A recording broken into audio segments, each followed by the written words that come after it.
Recent studies have indicated that the majority, 80%, of security breaches occur from within the organization. Edward Snowden is a perfect example. Right? Inside guy, worked at the NSA, stole a lot of very valuable US intellectual property and got it out of the country. So it happens all the time. Yes, there are external breaches that take place. People, you put credit card readers on the ATM slot and you go to withdraw money, right? There are those, but literally 80% of the breaches are from within.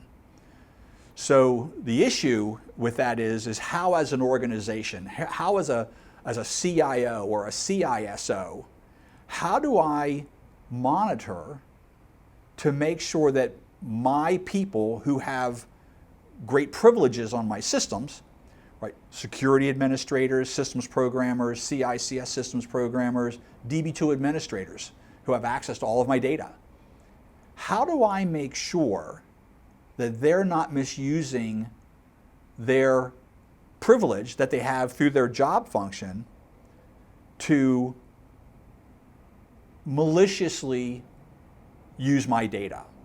Whether it's stealing it, literally stealing it, credit card numbers, for example, or something along those lines, social security numbers, or just poking around and looking at information that they should not be looking at. Patient records, payroll files, things of that nature.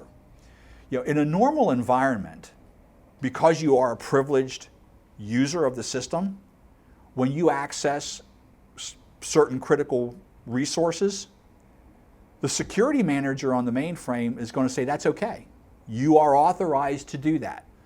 There's no flag that gets tossed up that says, hey, look out, something's happening. It's a normal event. So it tends to fly under the radar. So what we have to do is we have to build a better mousetrap. We have to implement monitoring capability that allows us to identify when a DB2 DBA grants access to a critical table to a third party or accesses a DB2 table themselves that they shouldn't be. Or someone writes a program and puts it in an authorized library, which now means that program can do things that it really shouldn't do. So the whole idea is to better monitor the activities of our privileged people within the organization to make sure that they don't misuse that authority. Technically, what's required is a real-time monitor that is watching what's going on the mainframe 24 hours a day, 7 days a week. So we have to have technology in place that allows us to see those events take place, right? See that DB2, DBA touch that one particular table, or see someone put a program into a specific library when it happens, so that we can react to that and take the appropriate measures at the time that it occurs, and not hope that we find out about it later, or in the case of these types of activities, they tend to fly under the radar and they're never noticed. Customers have implemented SIEMs over the last several years for exactly that purpose, monitoring events and being able to raise the red flag when something strange has happened. So we're just applying that to the mainframe side of the equation now.